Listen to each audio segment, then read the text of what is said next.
If you're anything like me, call it rebellious or just a resistance to be pigeonholed into a label, we like personality tests because it validates what we sort of kind of already knew about ourselves, but maybe we didn't have the words to describe it. It's exciting to be seen and understood, meeting other people of the same personality types and feeling that instant bond. But you get to this point when you're joining the Enneagram 7 Club, or insert whatever your own type is here, when that falls flat. You find that there are expectations and there's these projections that are looming over you like a billboard sign, or that unwelcome hug that's kind of hard to escape. Maybe it's because that label feels a bit suffocating or boxing. Now, that Enneagram test might have gotten you to this point, but the Enneagram is not the enemy here. In fact, Enneagram Energetics is the ticket out of that trap. In the next couple of episodes, we're going to explore the nuances within a type, or the subtypes, and you'll learn why not every person with the same type behaves the same way, or how two people that do behave the same way might actually be different core types. I'm Jen P. Higgins, and this is Enneagramology, where we explore the deeper purpose of the Enneagram, not as a personality label, but as a map of energy flow that helps you process, heal, and step into your purpose. Now, if you've been in the Enneagram world for a while, you've probably heard of subtypes. And a lot of times that term is used interchangeably with the term instincts or instinctual variants. And we will talk about those. However, there are other subtypes I'd love to introduce you to. Your stress and your security points are subtypes that are activated in certain circumstances. So logically, a core type 1 in stress will behave differently than a core type 1 in security. So in the last episode, we talked about your core type pattern and the 5 energies that are most accessible to you. For example, a core type 1 in stress takes on point 4 energy, while a core type 1 in security takes on point 7 energy. And those are two very different energies. You might even say that they're the complete opposite. 4 is a slower, melancholic vibe, and 7 is a more joyful and upbeat vibe. The other 2 points of your core type pattern are your wings. Now, wings are the 2 points next to your core type on the symbol, right adjacent to that number along the circle. And these are like side doors to the energies that you can easily borrow without much effort. And most people have a dominant wing, but all people have both wings. Sometimes you use one, sometimes you use the other, sometimes you use both, and sometimes you don't use either of them. And it all depends on your core type's motivations and your circumstances in that moment. So, for example, a core type 1 with a dominant 9 wing is going to behave differently than a core type 1 with a dominant 2 wing. Taking on 9 energy is more withdrawn and passive, while the 2 energy is more outward and active. So not only can 2 core type 1 personalities behave differently from each other, these nuances can also happen within the same person, and that is completely normal. And this is why just finding your core type or home base energy is just the starting point. If you don't recognize these nuances within yourself, you might be quick to judge yourself and think, something's wrong with me, or I'm just not myself. I'm not being myself.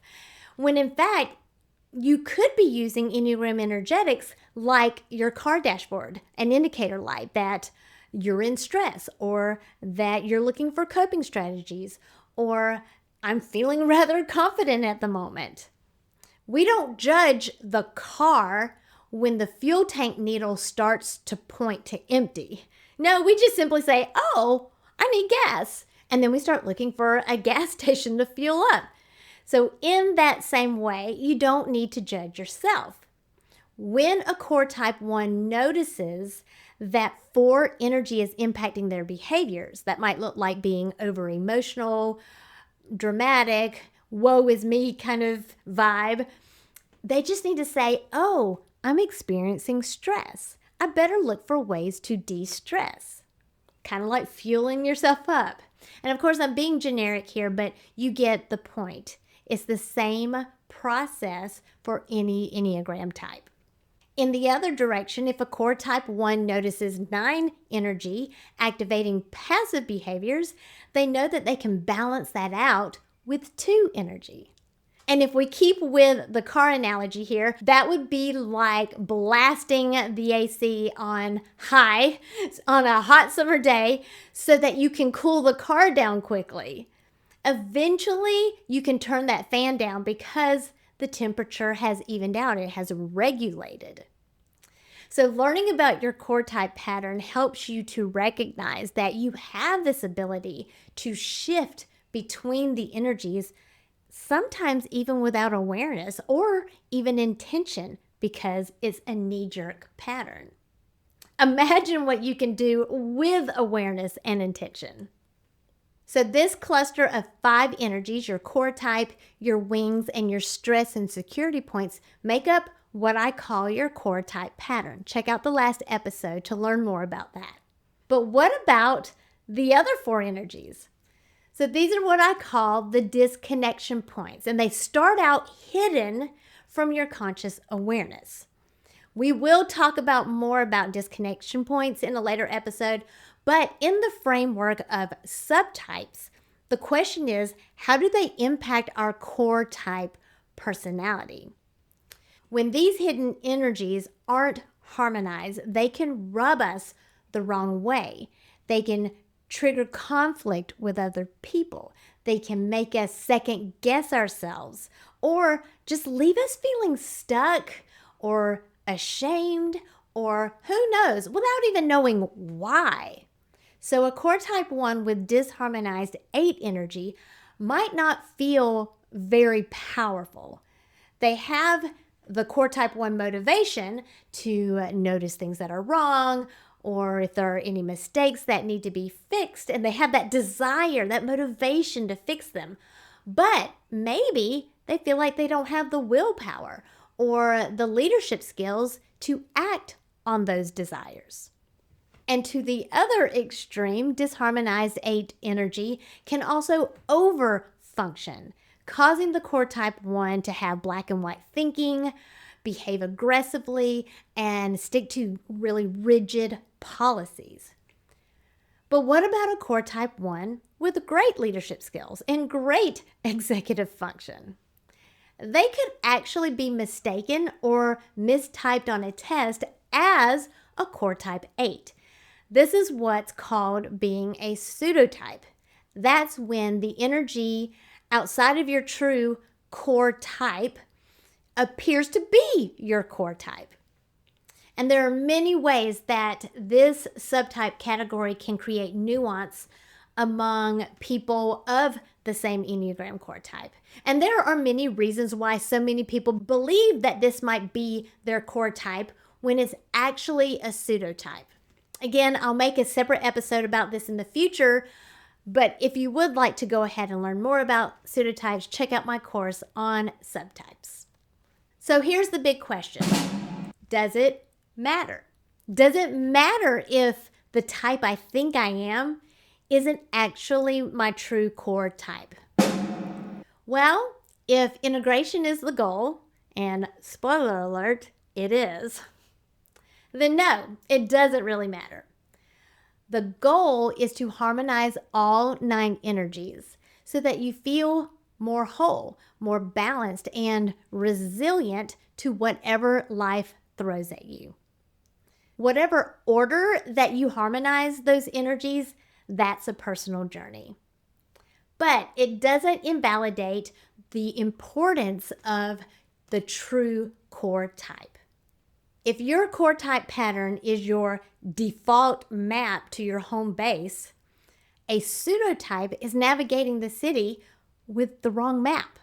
And sometimes this leads to a discrepancy between what your gut is telling you versus what your supposed personality profile is telling you is your pattern or how you should solve this situation or solve this problem that you're facing. Now, if you're experiencing that with the Enneagram, it could be because it's a pseudotype and not your true core type. And that brings us to the most popular and well-known subtypes in the Enneagram world, the instincts or instinctual variants.